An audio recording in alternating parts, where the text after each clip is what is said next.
Hello, Mark here. I'm at Sanders Place, which, if you don't know, is a co-working space in Richmond that is really, really funky.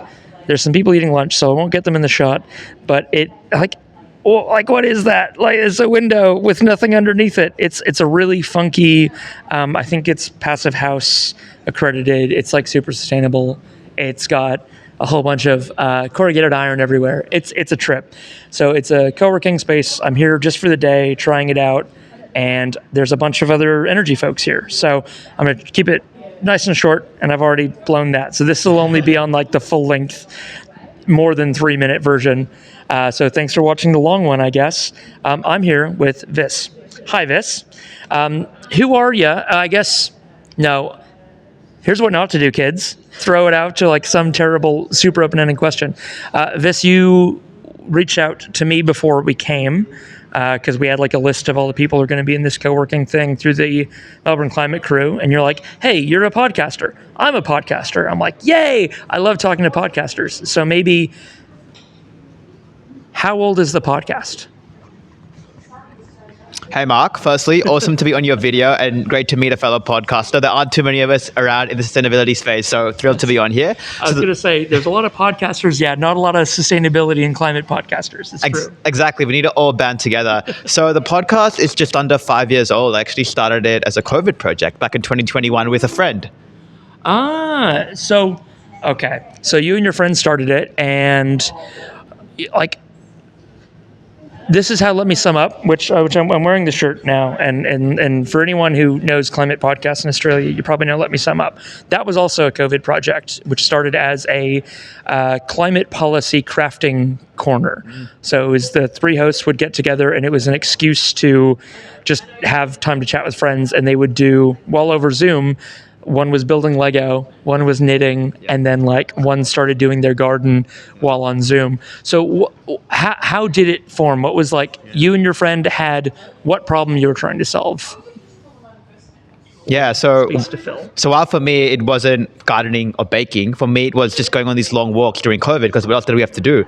And for my friend and I, it was like, okay, how can we build something? And this was like 5 years ago, right? So the podcast scene was emerging, but not quite at the level of saturation or as many people as it is now. So we're like, okay, we like sustainability. My friend wanted to build a community. I wanted to just like chat to cool people. And we're like, hey, let's give it a go. So it was like really interesting at the start. We were literally like, looking at how we can edit on Premiere Pro. And obviously it was so hard to meet in person. But, I think if it wasn't for COVID, who knows what would have happened. I'm just so happy that it happened the way it did. So here's a hard question. We've just gotten into an elevator. You've got 30 seconds in the elevator with me. What is Greenfluence? Describe it as succinctly as you can. We're a sustainability podcast and community, and we want to educate young people on various topics and help them get more engaged in the space. Hopefully that's a good elevator pitch for you. That was almost too quick. Well done, Vis. Well done. Okay. Answer this however you want. Is the show successful? I think the show is successful. I've really tried to, it's a dedication of love. It's a passion project. It might not have the big revenue or numbers, but it takes a lot of time. And I'm so grateful I get to speak to amazing, amazing people and even meet people like yourself, Mark. So I would say it is successful. What is the return that you get from it? What is the thing you're really happy about as an outcome from that time and work you put into this passion project? I think for me, it's to see connections and using it as a tool to help other people, whether that be finding an area of passion, entering the space, or someone says, hey, Vis, I was inspired by you, so I'm doing this. I think that gives me the greatest passion. And of course, just me talking to people far smarter than I am, far knowledgeable than I am is huge.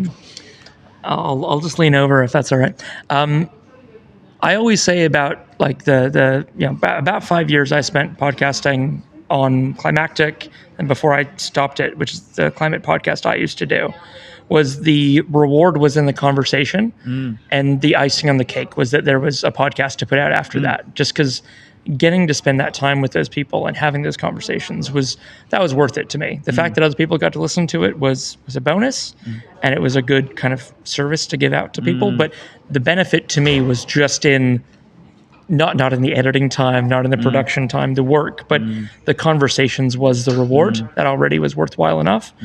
So what's an outcome of doing the show that you kind of remember that sort of stands out to you is like, oh, this was worthwhile. This is something memorable that happened.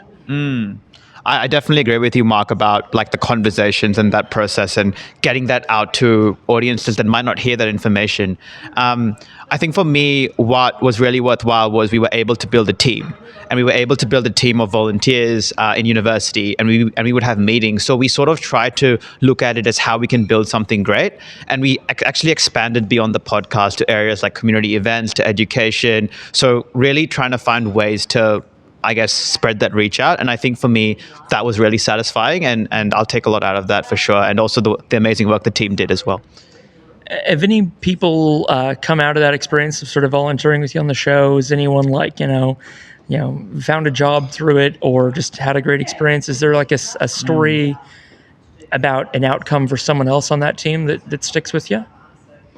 Yeah, I think for me, a big thing is a lot of people using Greenfluence as a reference in other jobs. And I think that's really satisfying for me because maybe for me, in a very small way, helping shape their career and also understanding the credibility of it.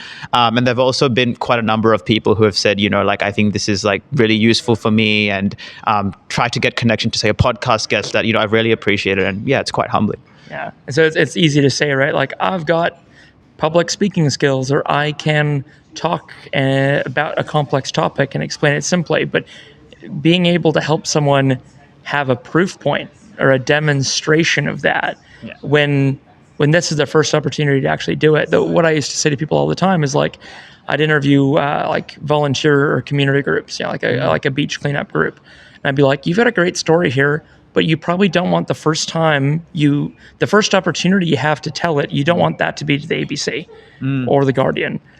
Use me as like the training wheels, like the first go around. Does that sort of resonate with you with like the experience you've had with your guests?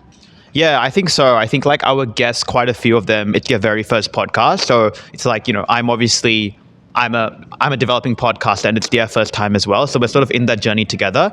And I think there's something really special about using those grassroots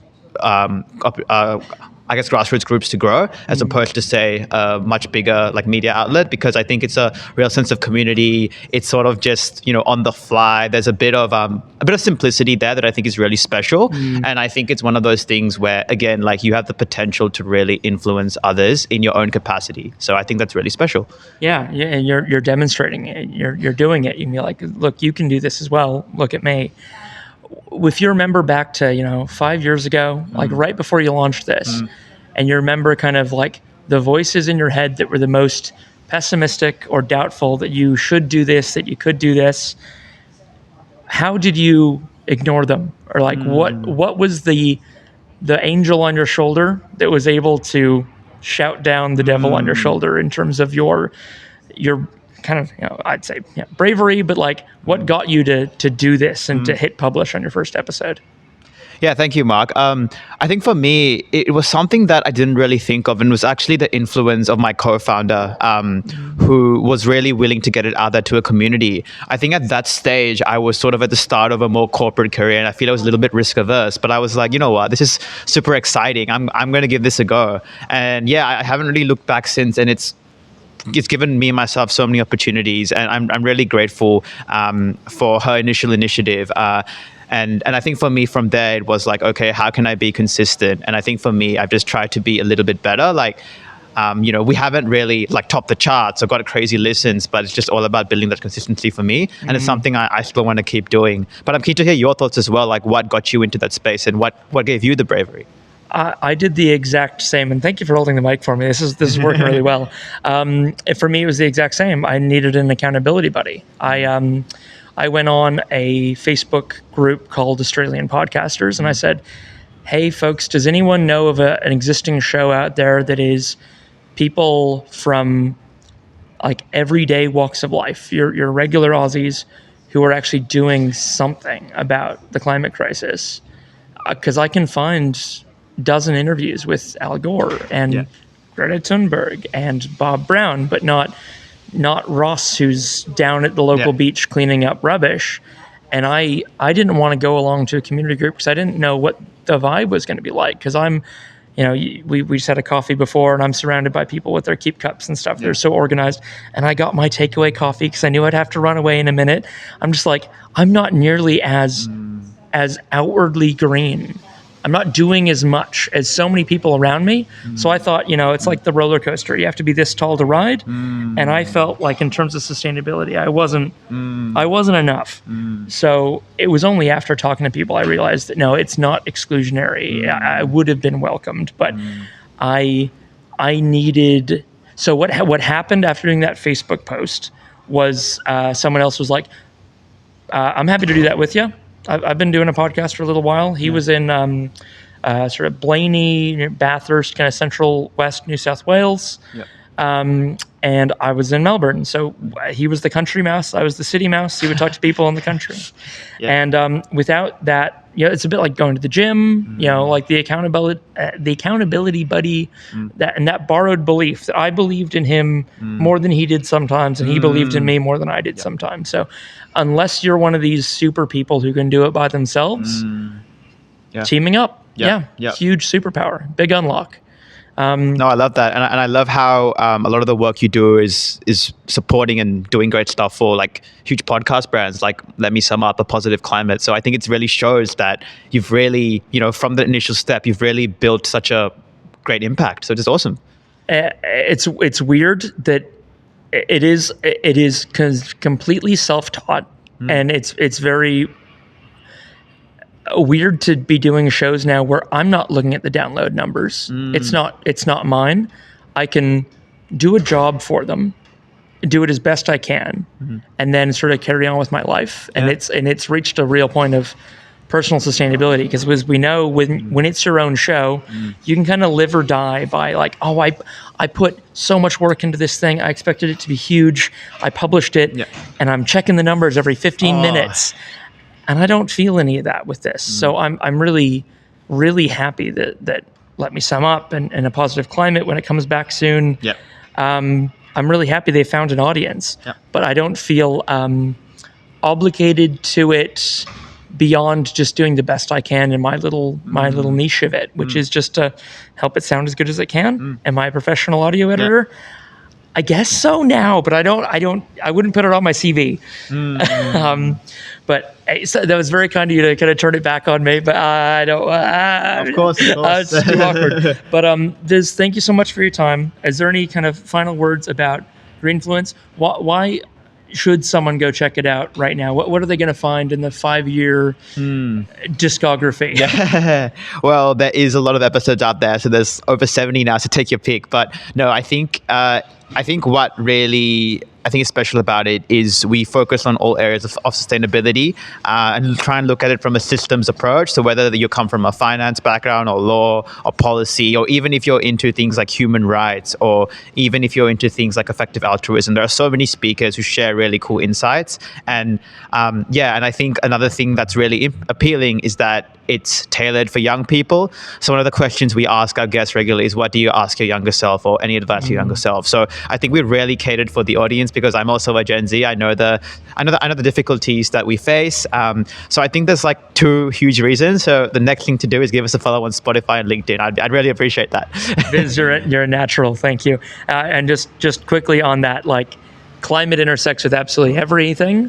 And I'm so glad you're speaking to the fact that you don't have to be already in climate. You can be working in finance and still find a way into these conversations. There's a need for everyone in the space. And thank you for doing such sort of intersectional and welcoming and inclusive work. So thank you for your time. Yeah, thank you, Mark. Appreciate the time. Bye.